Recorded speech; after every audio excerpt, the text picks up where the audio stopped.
宋小姐，我已经说得很清楚了，没有预约，沈总不见。麻烦你再帮我转告一次，我叫宋芝芝。宋小姐，沈总5年前就交代过，如果你来找他，不见，永远不见。妈妈，爸爸是不是不要我们？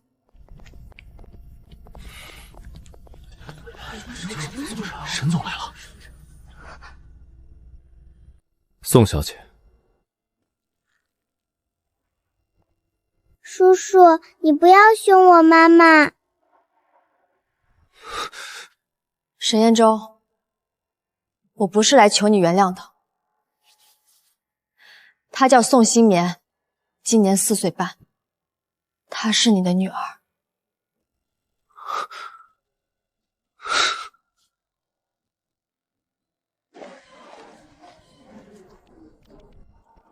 宋芝芝，你进来一下。从影像和初步病理来看，情况不太乐观，建议马上住院，尽快安排手术。要多少钱？前期检查和手术准备至少15万，后续治疗还不好说。如果不做呢？宋小姐，你还年轻，不能这么想。我想听实话。保守估计3个月左右。妈妈，幼儿园门口那个草莓发夹好漂亮，绵绵生日的时候可以买一个吗？那时候我还活着吗？谢谢医生。宋小姐，这种情况最好让家属过来一趟。你家属呢？我没有家属。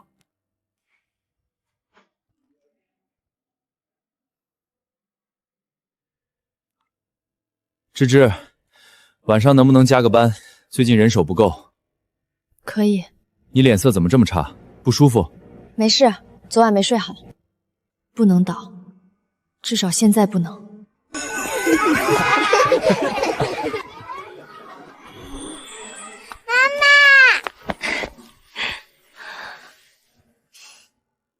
妈妈，你累了吗？妈妈不累。草莓发夹，妈妈，今天是发工资了吗？不是。那能买吗？妈妈，不买也可以的，绵绵就是看看，绵绵不要。买都买了。可是妈妈说钱要留着交幼儿园。以后绵绵想要什么都会有。妈妈最好啦。妈妈也吃。妈妈不爱吃鸡蛋。妈妈骗人。上次妈妈说鸡蛋很有营养，小朋友和大人都要吃。好，妈妈吃。如果我死了，绵绵怎么办？我可以被生活拖进泥里，可是绵绵不行。绵绵，这个是谁？爸爸。老师说每个小朋友都有爸爸。妈妈，绵绵的爸爸是不喜欢绵绵吗？不是。那为什么爸爸不来看绵绵？爸爸只是不知道绵绵在这个世界上。那他知道了会喜欢绵绵吗？宋芝芝，以后我有的都给你。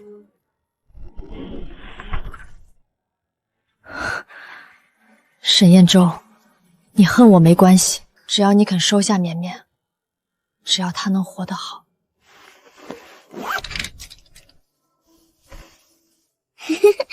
妈妈，我今天像小公主吗？像，我们绵绵最好看。妈妈，我们要去哪里？去见一个人。谁呀？爸爸。妈妈，真的吗？绵绵真的有爸爸吗？真的。太好了，绵绵终于有爸爸了。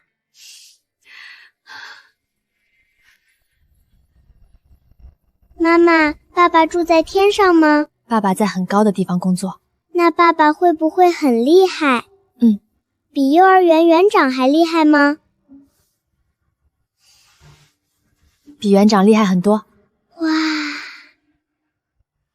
妈妈，我这样见爸爸会不会不好看？不会，绵绵最好看。那爸爸会喜欢绵绵吗？会的。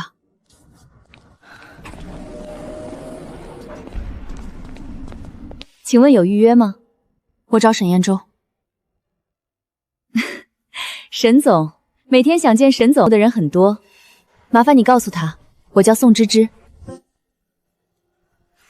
如果一个叫宋芝芝的女人来找我，不见，永远不见。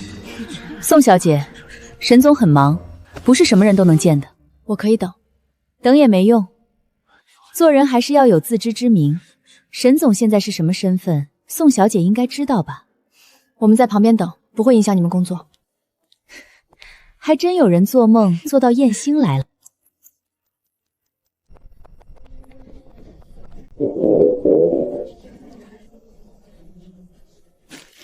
绵绵，先吃一点。妈妈吃大的。妈妈不饿。妈妈骗人，妈妈早上也没吃饭。妈妈，爸爸是不是很忙？那我们再等等。绵绵很乖，不吵爸爸。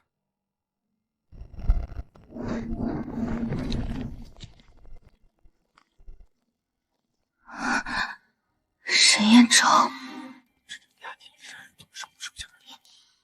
沈总，沈彦舟，宋小姐，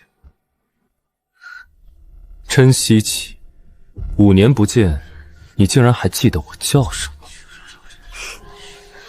我今天来不是为了我自己，为了钱。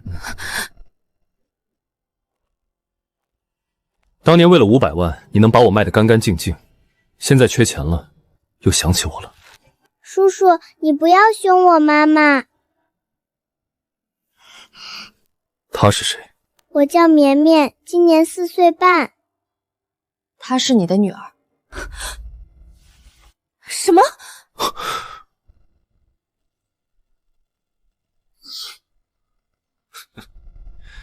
宋芝芝，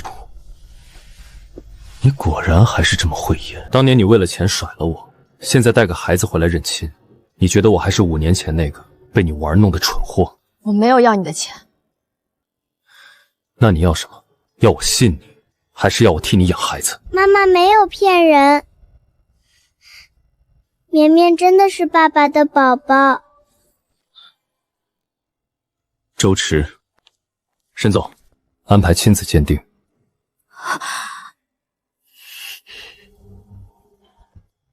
宋芝芝，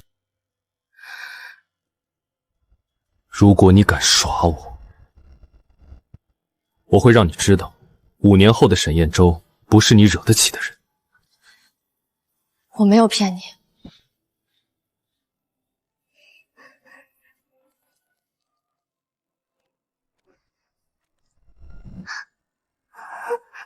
妈妈，会疼吗？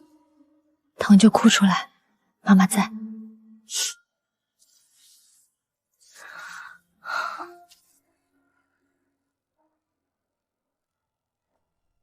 爸爸会不会不喜欢爱哭的小孩？不会。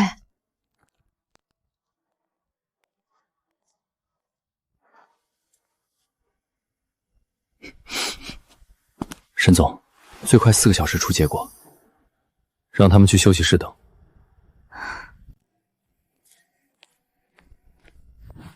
妈妈，爸爸是不是不喜欢绵绵？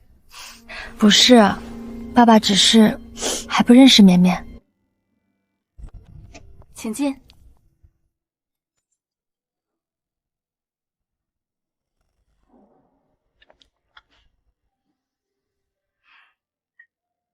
吃吧。可以吃吗？可以。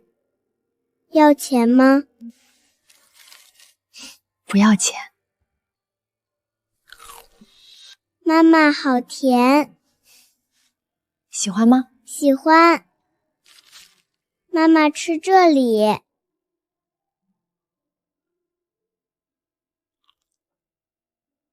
绵绵，以后如果妈妈不在你身边，你也要好好吃饭。妈妈要去哪里？妈妈只是说如果。不要如果，绵绵要和妈妈在一起。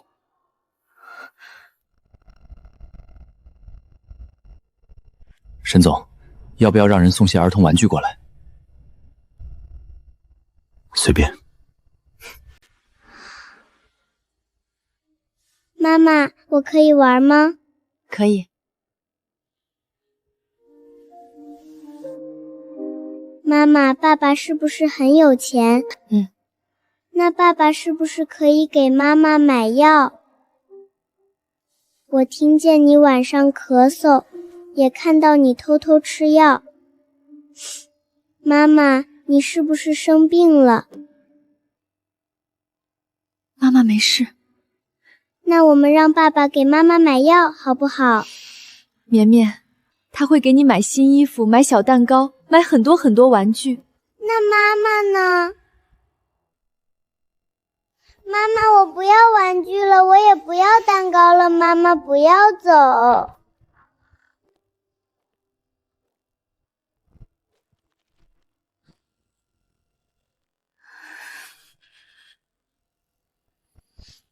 你还真是胆大，宋芝芝，你竟然敢偷偷生下我的孩子！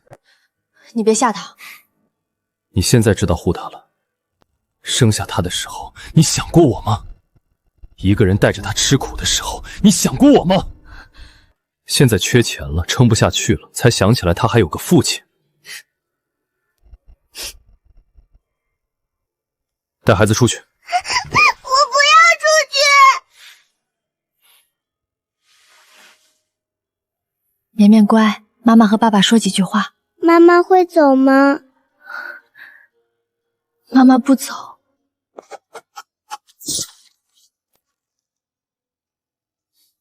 说吧，你想卖女儿多少钱？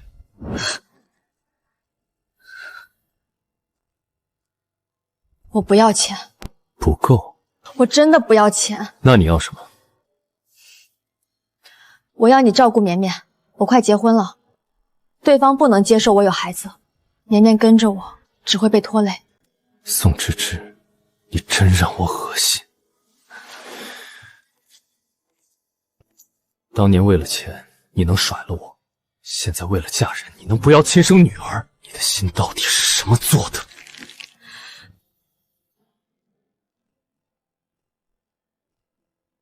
你不是早就知道我是什么人了吗？我本来就自私。好，很好。周驰，叫律师。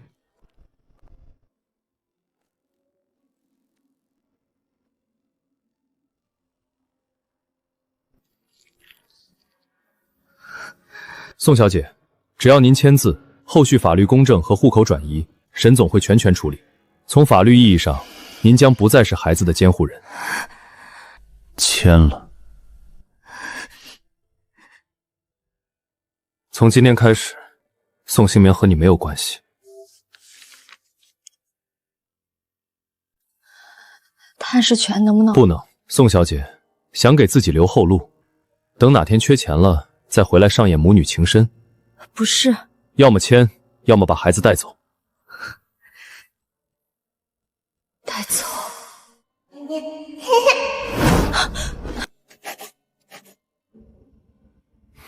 既然签完了，就走吧。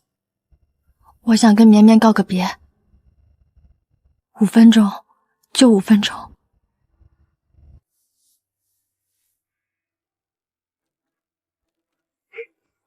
妈妈，绵绵，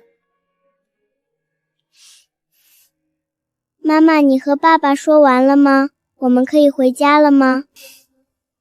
绵绵，以后你先跟爸爸住，好不好？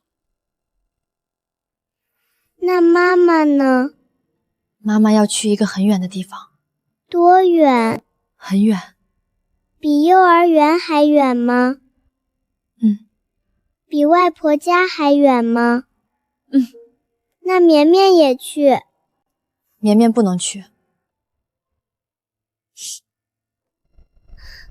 妈妈，我不住这里，这里太大了，绵绵会害怕。不会的，爸爸会照顾你。我不要爸爸，我也不要玩具，发夹也不要了。妈妈，我们回家吧。绵绵乖，以后要好好吃饭，不要挑食，晚上睡觉不要踢被子，害怕的时候就抱着小兔子。我不要小兔子，我要妈妈。如果做噩梦，就念妈妈教你的咒语。噩梦走开，怪兽走开，绵绵不怕。妈妈回来，妈妈回来好不好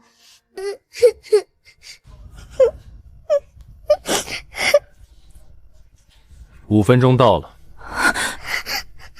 不要，妈妈不要走。妈妈，绵绵，以后听爸爸的话。妈妈，放开我，我要妈妈。妈妈，你不要绵绵了吗？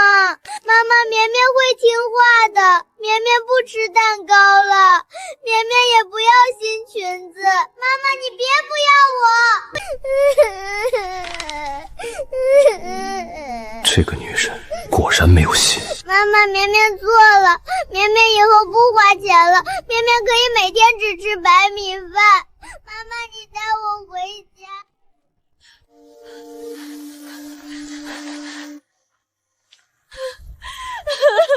绵绵，妈妈对不起你。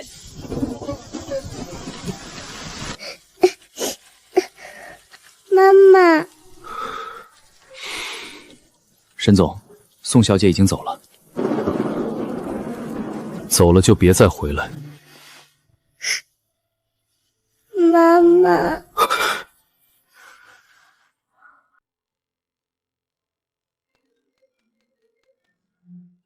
宋小姐，我是陆南子。陆医生，你现在在哪里？家。你先别激动，我有件事要告诉你。你的病理报告可能弄错了。你说什么？我昨晚值夜班，越想越觉得你的症状和报告对不上。我托三甲医院神经内科的同学连夜核对，你的影像片和病理编号对不上。宋芝芝，你没有恶性脑部瘤，你只是长期贫血加上神经氏偏头痛，需要治疗，但不是绝症，更不是只剩3个月。我没有病，我不会死，我不是只剩3个月。那绵绵怎么办？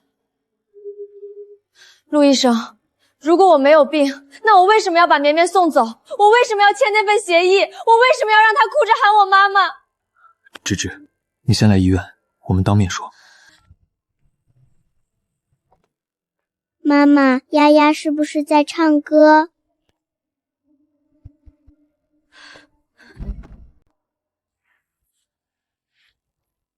这是你的真实报告，这是昨晚你拿到的那份，编号最后2位不一样，病理样本也不是你的。怎么会弄错？正常流程不会出这种错。什么意思？我查到系统里，昨天下午有人改过你的病历绑定信息，是人为的。现在还不能完全确定，但芝芝，这件事不简单。不简单又怎么样？陆医生，我现在只想要回我的女儿。芝芝，你要去找沈彦舟。他会信你吗？他信不信不重要，绵绵是我的命，我得把命要回来。宋小姐，你怎么又来了？我找沈彦舟，沈总说过不见你，那我等。他就是昨天带孩子来认亲的那个。当然，不然沈总怎么会发那么大火？看着也不像能认识沈总的人啊。谁知道呢？现在有些女人为了钱，什么事儿做不出来。我真的有急事。保安，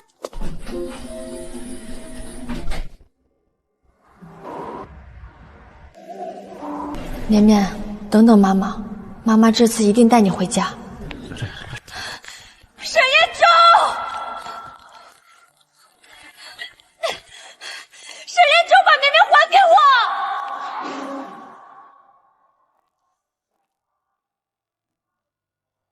宋小姐，昨天刚把孩子送给我，今天又来要回去，你的人生是按天换剧本的吗？昨天是误会，我被误诊了，医生说我没有病，我不会死，所以我不能把绵绵留给你。误诊？是真的，是真的，沈彦舟，我昨天以为自己快死了，我没有办法。够了，宋芝芝，你是不是觉得我很好骗？我没有骗你。昨天你说你要结婚，对方不能接受孩子，今天你说你误诊，快死了才把孩子给我，明天呢？明天是不是又要说当年离开我是有苦衷？宋小姐，同一个小溪用太多次就不值钱了。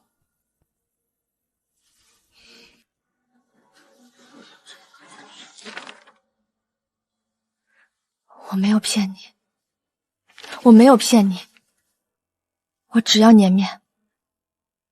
你凭什么要？协议是你自己签的，放弃抚养权的人是你，放弃探视权的人也是你。宋芝芝，成年人要为自己的选择负责。沈彦舟，绵绵离不开我。你昨天走的时候可不是这么说的。我错了，我真的错了。宋芝芝，你的眼泪对我没用。周驰，送客。沈彦舟，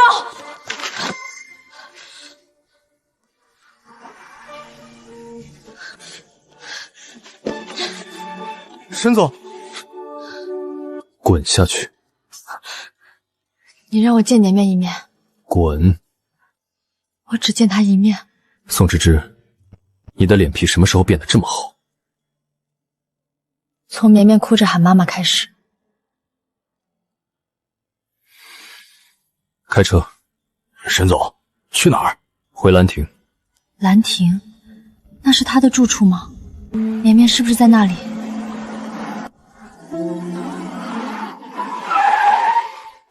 妈妈，绵绵，妈妈，小小姐，你慢点。妈妈，绵绵，妈妈在，妈妈在这里。妈妈，你是不是不要我了？爸爸说你不要我了，他说你把我给他了。妈妈，那是真的吗？不是，妈妈没有不要你。那你为什么昨天不回头？我叫了你好多声，我嗓子都疼了。妈妈为什么不抱我？对不起，妈妈错了，妈妈真的错了。那我们回家好不好？我不要住这里，这里的床好大，灯也好亮，我睡不着。我想回我们的小房子。好，妈妈带你回家。谁准你带他走？妈妈，我怕。把他抱回去。听不懂。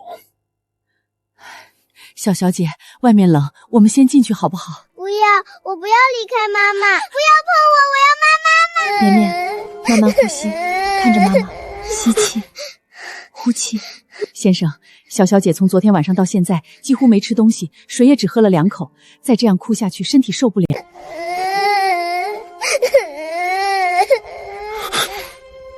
让他进去。只是让你哄他吃饭，别想太多。吃一点，好不好？我要回家。吃完再说。妈妈喂你。慢点吃，小小姐，还有很多。妈妈吃。妈妈不饿。妈妈又骗人。妈妈每次都说不饿，可是妈妈肚子也会叫。妈妈吃。原来这5年，他们就是这样过来的。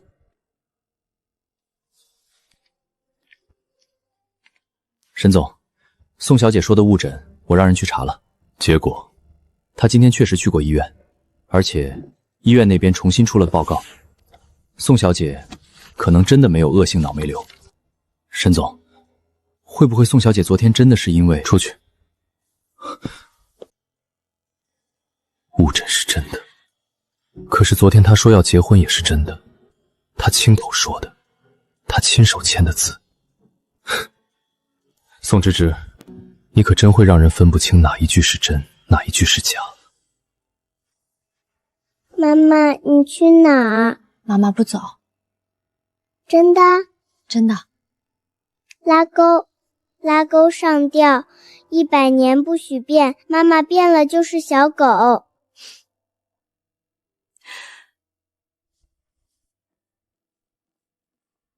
这是小小姐的房间。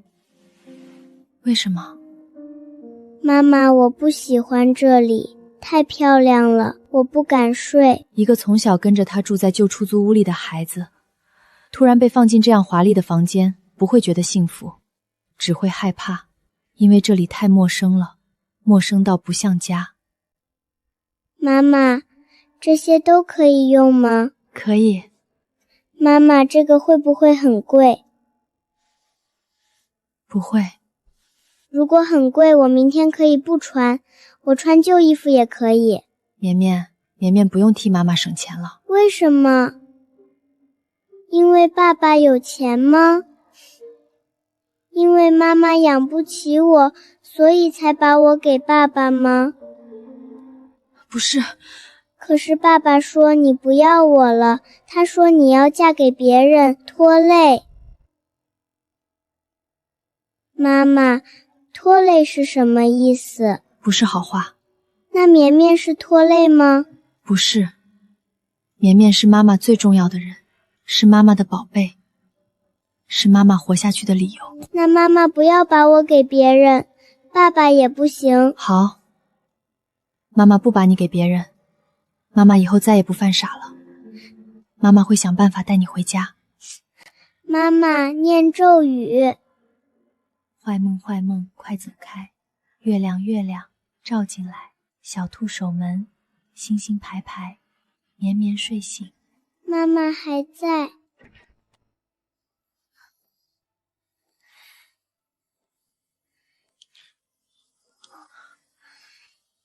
出来。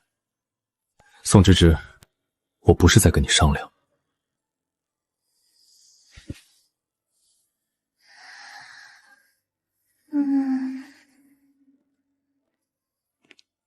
你今晚可以留下，只是今晚。谢谢。别急着写。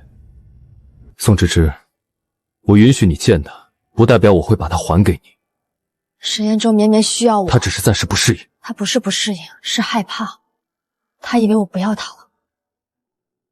你为什么要跟他说那些话？他才4岁半，他连拖累是什么意思都不知道。难道不是你说的？是你亲口说他影响你结婚，是你亲手签字放弃他，现在倒来怪我告诉他真相。那不是全部真相。那全部真相是什么？你倒是说。说不出来。宋芝芝，你还是和5年前一样满嘴谎言。我明天会去咨询律师，我会争取绵绵的抚养权。就凭你？就凭我是他妈妈。也是昨天刚刚放弃他的妈妈。宋芝芝，别再白费力气。孩子，我不会给你。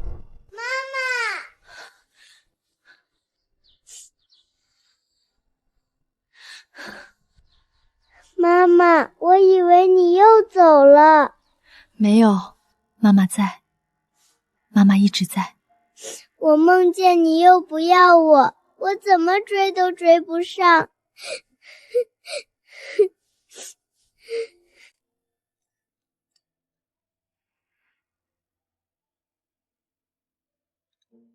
先生，小小姐早上哭得厉害，许是做噩梦了。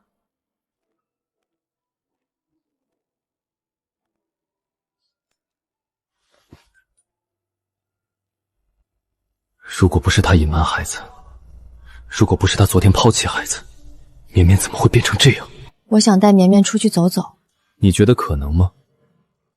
她需要晒太阳。家里有花园。她想回家。这里以后就是她的家。不是，有妈妈的地方才是家。沈彦舟，你看到了，绵绵离不开我，她还小，她需要安全感。所以呢？把它还给我。不可能。那至少让我经常见他。经常？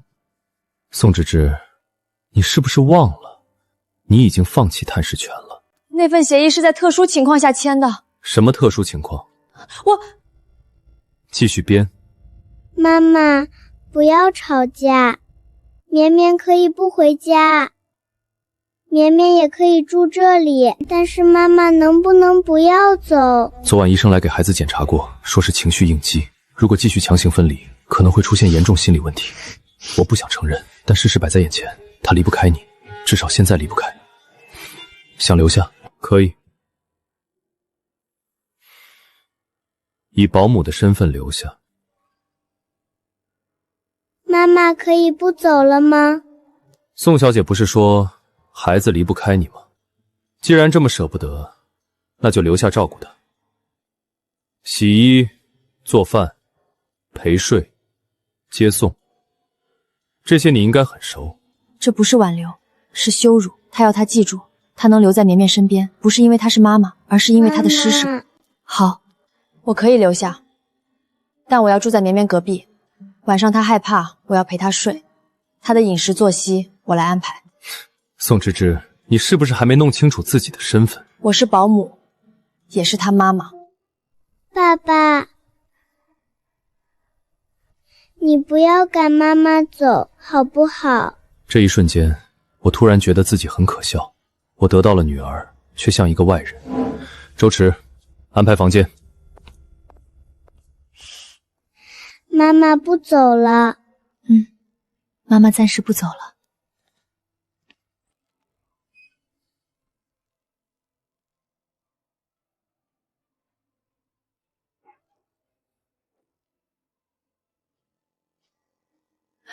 宋小姐，先生脾气不好，说话也难听，但他昨晚守了小小姐很久，孩子哭睡过去后，他抱了她一整夜。先生让人买了很多孩子喜欢的东西，只是他不会带孩子，也不知道怎么跟孩子说话。我知道，沈燕洲不是不在乎绵绵，否则不会在短短1天内准备好这么多东西。可是他不懂，孩子要的不是昂贵玩具，不是漂亮房间，是熟悉的怀抱，是睡醒睁眼就能看见妈妈，是害怕时有人轻轻拍着他说绵绵不怕。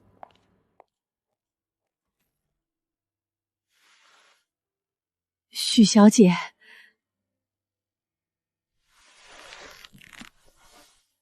许清言，芝芝，好久不见。许小姐，先生在书房。芝芝，没想到还能再见到你。我也没想到。听说你现在住进来了。也是，孩子还小，离不开妈妈。不过燕州一向不喜欢家里有外人，你住在这里应该很不习惯吧？习不习惯不重要，绵绵习惯就行。你还是和以前一样，看着软，骨头却硬。宋芝芝，像你这样的人留在燕州身边，只会拖累他。妈妈，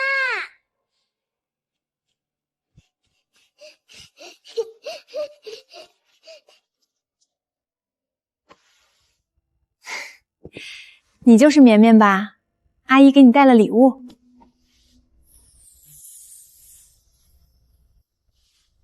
谢谢阿姨。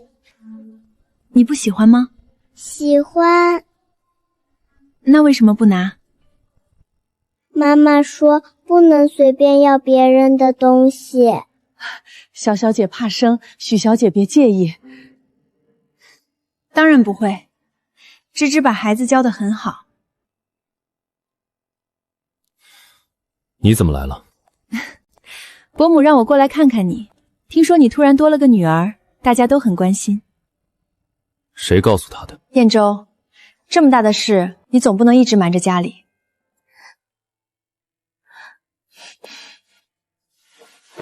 妈妈带你去画画，好不好？好。站住！晚饭你来做。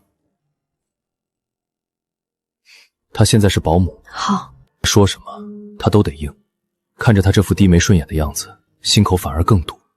本该觉得痛快，可没有，一点儿也没有。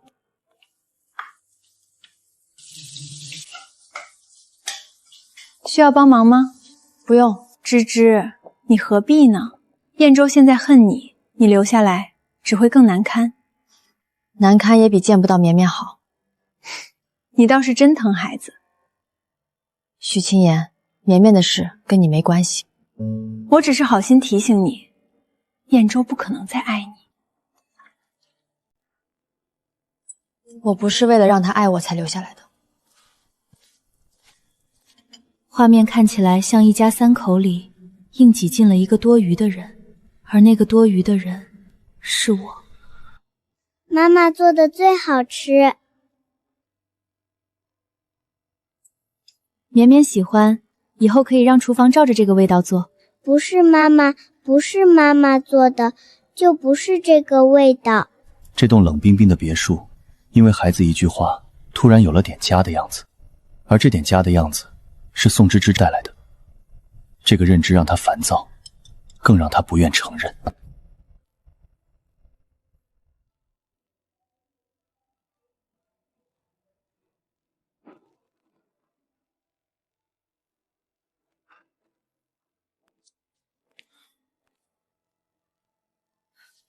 沈先生，进别人房间前应该敲门。手怎么回事？没事。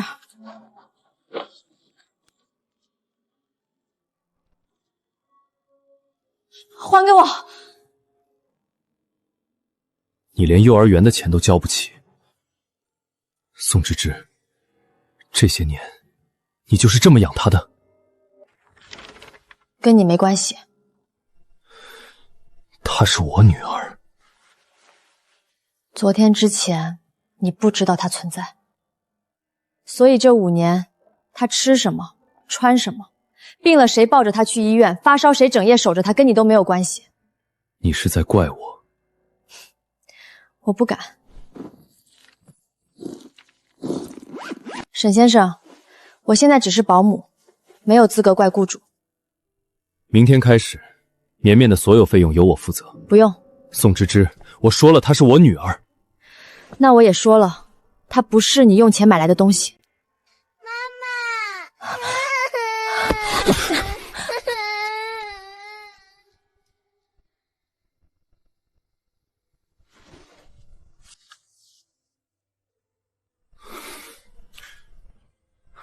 原来是这样。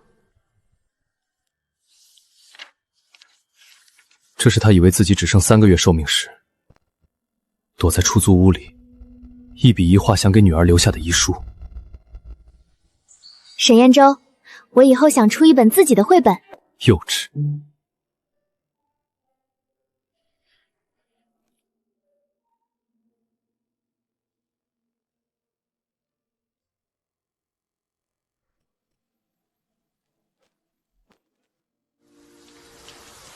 沈燕州，穷人的梦想最廉价。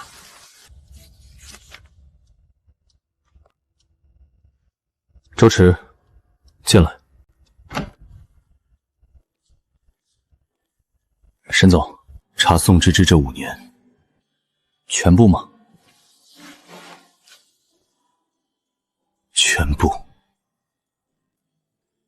从他离开江城那天开始。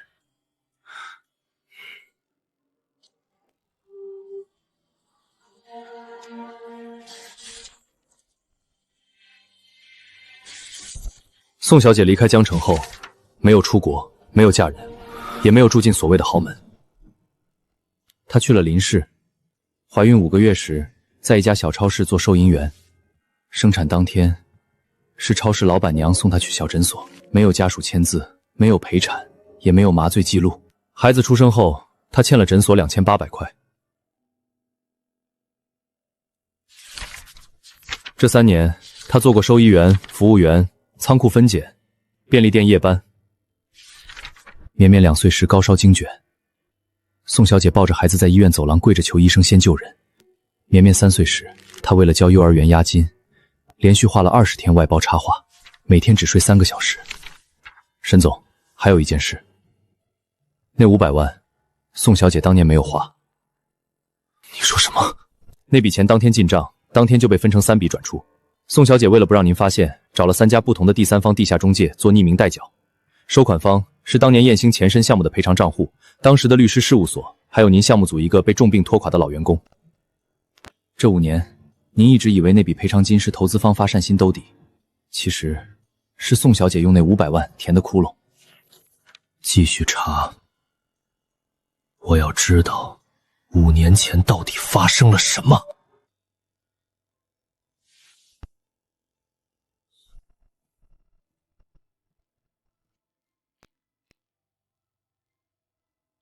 妈妈，这是我们的家。那爸爸呢？爸爸可以住旁边。绵绵先跟张奶奶去洗水果，好不好？妈妈不走。不走。拉钩。宋芝芝，你当年为什么走？这个问题迟了5年，也重了5年。沈先生不是早就知道了吗？为了钱。那500万，你没有花。你查我？我问你，那500万去哪儿了？忘了。宋芝芝，别跟我装傻。沈先生想听什么？想听我说，当年离开你不是为了钱？想听我说我有苦衷？想听我说这5年我过得很惨，所以你应该同情我？我要听真话。真话就是我不想过苦日子了，我受够了跟你挤出租屋，受够了吃泡面，受够了陪你赌一个看不见的未来。沈彦洲，我当年选钱不是很正常吗？你撒谎！你明明没有花那笔钱，你明明一个人过得那么难，你如果真的为了钱，为什么不去找沈家？为什么不拿着孩子来威胁我？为什么现在还要装出一副什么都无所谓的样子？可查到又怎么样？5年前的真相不是一句解释就能说清楚，那里面牵扯的人太多，沈母、沈怀川、许清言，还有沈彦洲最骄傲的那段创业史。如果真相揭开，沈彦洲会比当年更痛。沈彦洲，过去的事情没有意义了。没有意义？你知不知道我这5年是怎么过的？你知不知道我每次想起你说的那些话，都恨不得把自己从前的眼睛挖出来。宋芝芝，你凭什么一句没有意义就把所有都抹掉？那你想让我说什么？你有没有后悔过？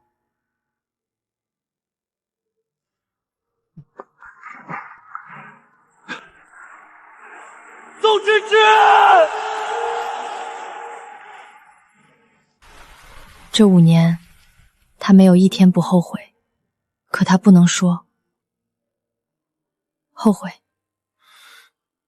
后悔当年没有把话说得更难听一点。如果我说的再难听一点，你也许早就忘了我，也不会像现在这样彼此折磨。好，宋芝芝，你真有本事。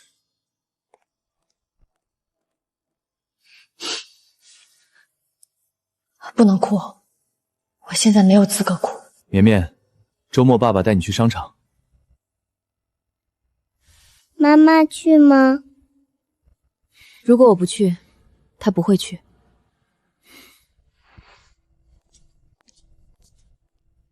我是替沈母给绵绵挑见面礼。妈妈，那个阿姨也去吗？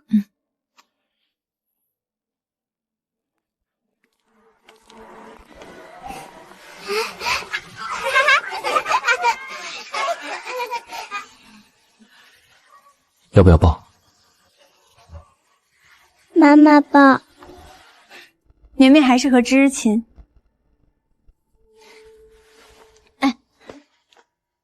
妈妈，爸爸是不是生气了？没有，可是爸爸脸好黑。他天生就那样。不是害怕，不是哭，是很轻很软的笑。绵绵，阿姨带你去买棉花糖好不好？我要等妈妈。妈妈很快就回来，你看，爸爸也在这里。这个送给你，就在前面，很近。买完棉花糖我们就回来。走吧。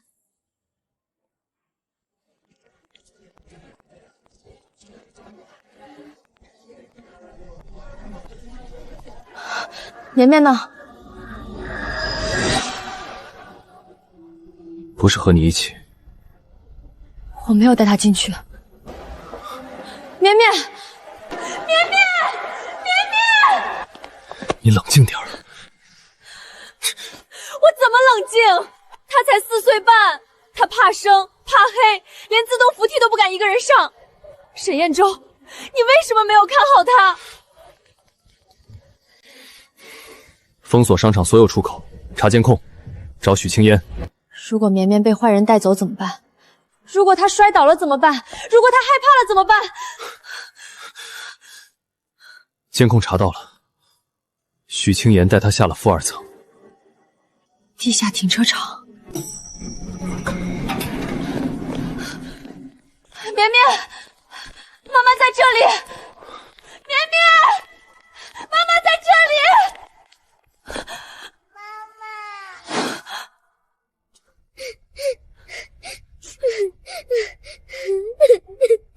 绵绵，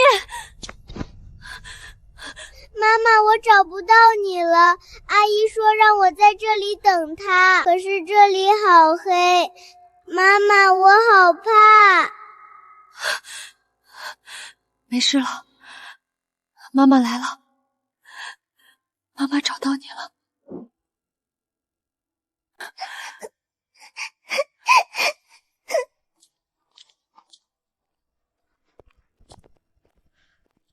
彦舟，我不是故意的，我只是去接了个电话，我让绵绵在原地等我，我没想到她会乱跑。她不会乱跑，是你把她带到这里来的。芝芝，别碰我们。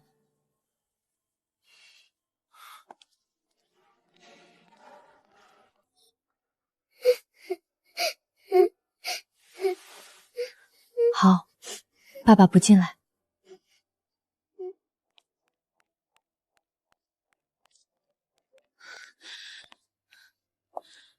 彦舟，对不起，我真的不是故意的。你为什么带他去负2层？我接电话的时候走错了。许青言，别把我当傻子。你不信我？送许小姐回去。沈总，商场监控拿到了，说许小姐确实主动把小小姐带下负2层，而且她中途接的那通电话是空号。继续查他。是。还有，医院误诊的事也有进展了。说，修改宋小姐病历绑定信息的人是医院信息科的临时员工，他今天下午已经离职，账户里多了一笔钱。打款人绕了几层，但最后指向许小姐身边的助理。许青言，又是许青言。那时候他满脑子都是宋芝芝收了500万，抛弃他，背叛他。他从来没有想过许青言在里面扮演过什么角色。沈总，还有一件事。说，您让我查沈怀川的账，我发现他这5年一直给当年沈宅一个老佣人打封口费，我带人堵了他，他为了自保交出一个旧手机，那是当年沈夫人为了防止宋小姐反悔，故意放在茶几下偷偷录音的设备，后来被那个佣人用来敲诈。里面有一段5年前的录音，按下去，5年前所有深信不疑的东西都会彻底崩塌。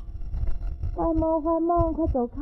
月亮，月亮照进来，小兔守门，星星排排，绵绵睡醒，妈妈还在。芝芝，阿姨求你了，彦舟不能出事，他好不容易把项目做起来，如果泄密案落到他头上，他这辈子就毁了。可那不是他做的。我知道不是他，可现在所有证据都指向他，怀川那边已经安排好了，只要你认下，说是你为了钱偷了资料卖出去，燕州就能脱身。他会恨我吗？会，但总比坐牢好。阿姨，我怀孕了。你说什么？我怀了燕州的孩子。可是如果我留下来，他会为了我跟所有人翻脸，他会毁掉自己。所以我走，我认。你们让我说什么我都说，但求你们别告诉他。5年前，我以为自己是被宋芝芝抛弃的那个人，可原来真正被抛下的人，从来都是他。沈总，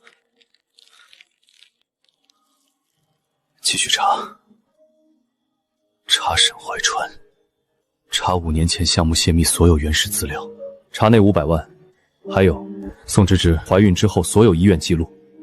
是，5年前，我恨他恨到发疯，恨他为了钱背叛我，恨他当众羞辱我，恨他坐上别人的车连头都没有回。那些话刻在心口，刻得血肉模糊。我到底做了什么？沈总，所有资料都在这里了。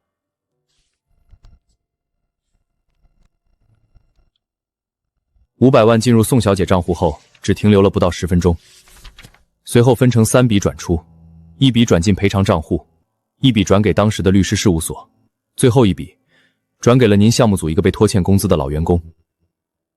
资料上没有新房，没有豪车，没有奢侈品，没有他所谓的富贵人生，他1分都没留。宋小姐怀孕6个月时晕倒，被路人送去医院，生产当天没有家属签字，产后第3天，因为住院费不够出院。之后，他抱着新生儿，在凌晨3点的急诊大厅排队。沈总，宋小姐当年确实没有出卖项目，真正泄密的人是沈怀春。许小姐那边也查清楚了，误诊报告是她身边助理买通医院临时员工调换的。许小姐得知宋小姐回了江城，还带着孩子，本想用绝症逼她陷入绝望，带着孩子彻底离开，但她没算到宋小姐为了安顿孩子会直接来找您托孤。商场那次，他也是故意把小主带去地下停车场。报警，沈总，沈怀川毕竟是沈家人，他害的是我的妻子和女儿。是，等等，他现在在哪里？宋小姐在小小姐房间，昨晚小小姐烧退后，一直抓着她不放。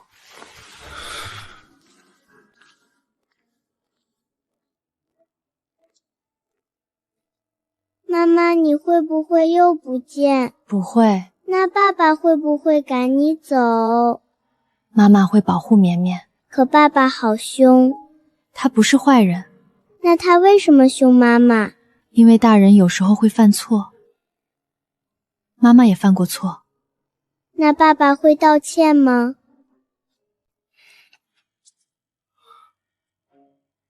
沈先生。芝芝，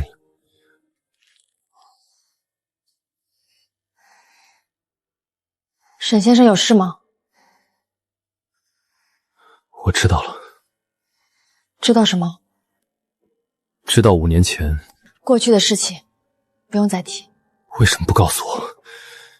告诉你什么？告诉你我有多伟大，告诉你我受了多少苦，然后让你愧疚，让你补偿，让你可怜我。沈彦舟，我不需要。可我需要。我需要知道我这5年到底错的有多离谱。我需要知道我到底伤你伤得多深。我更需要知道我该怎么补回来。补不回来的。有些话说出口，孩子听见了；有些协议签下去，我的手抖了；有些晚上绵绵哭着找妈妈，她记住了。这些都补不回来。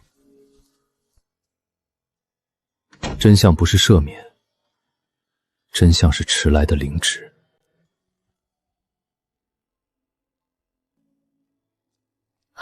先生，这是……我欠他的。宋小姐这些天不容易，她这5年都不容易。妈妈在，绵绵不怕。你看看，你要做什么？如果又是什么羞辱人的协议，就不用了。不是，是新的抚养协议。绵绵的主要抚养权归你，你可以带她走。你说什么？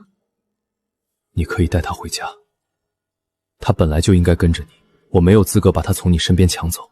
我想过无数种从你手里夺回绵绵的办法，打官司、找媒体、求律师，甚至跪下求他，没想到他会主动放手。对不起，芝芝，对不起，我没有信你，对不起，我让你一个人怀着孩子离开，对不起，我不知道绵绵的存在，对不起，我对你说了那么多难听的话，也对不起，我伤害了绵绵。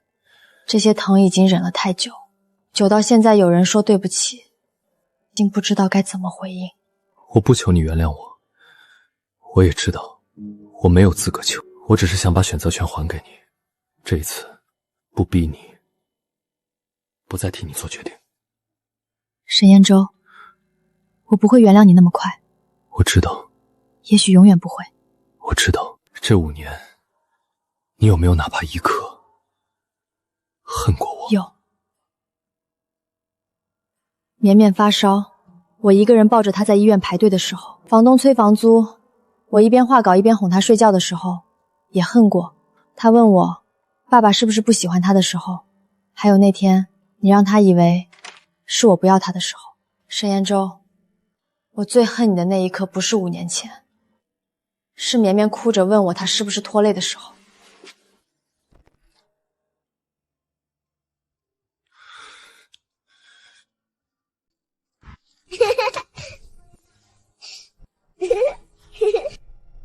妈妈，我们回家啦。我们回家了。这就是他和绵绵住了几年的地方。我曾经以为他拿着500万过得风光，原来他住在这里，吃着临期面包，熬着夜班，把所有都留给孩子。沈总，沈怀川到了，按计划。是。彦舟，突然叫大家过来，是有什么急事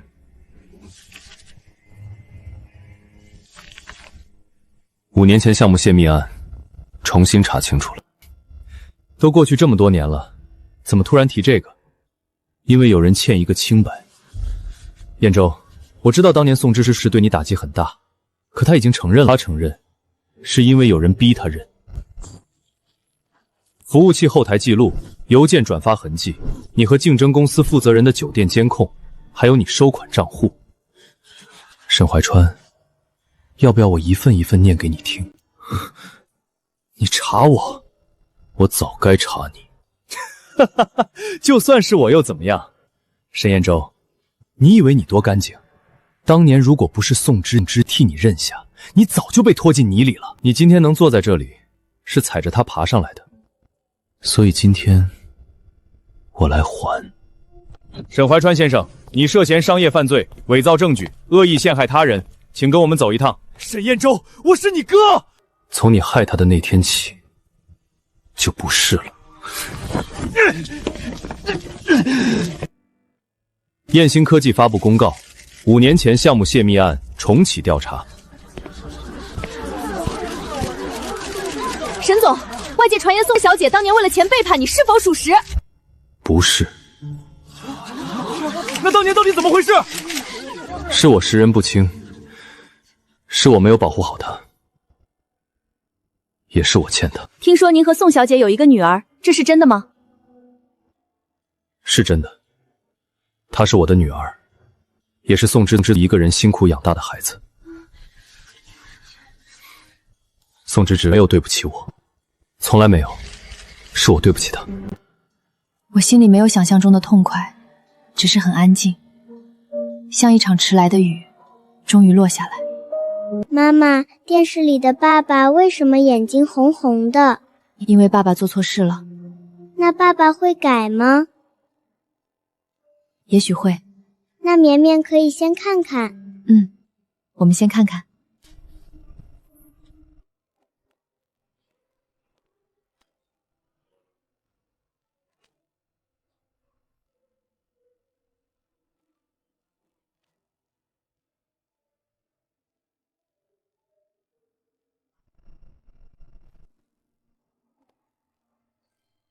是爸爸买的吗？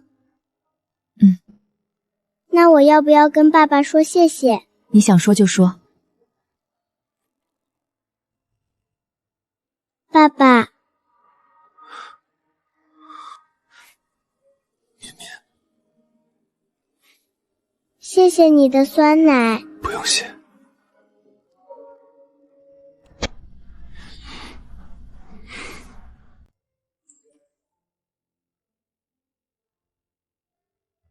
今天方便吗？如果不愿意，我不上楼。妈妈，我想让爸爸送我一次。你不怕了？还有一点怕，但是爸爸现在说话小声了。那就试一次。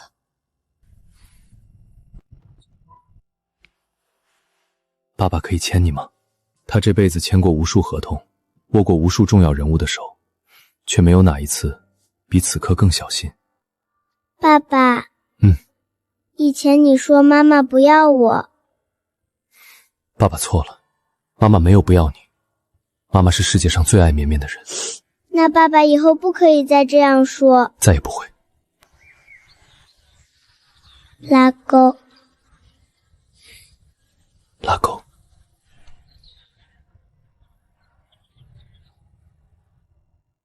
绵绵妈妈，绵绵爸爸今天在门口等了3个小时。为什么？怕绵绵出来看不到，他会害怕。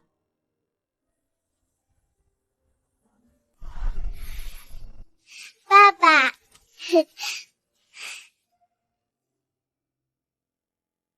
这是你的绘本工作室。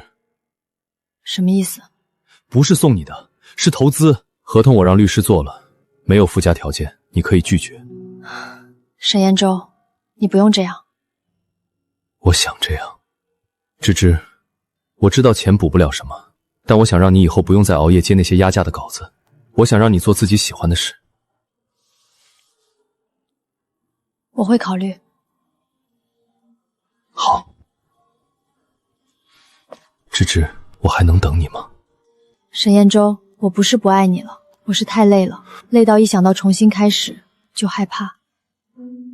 那这次换我等你。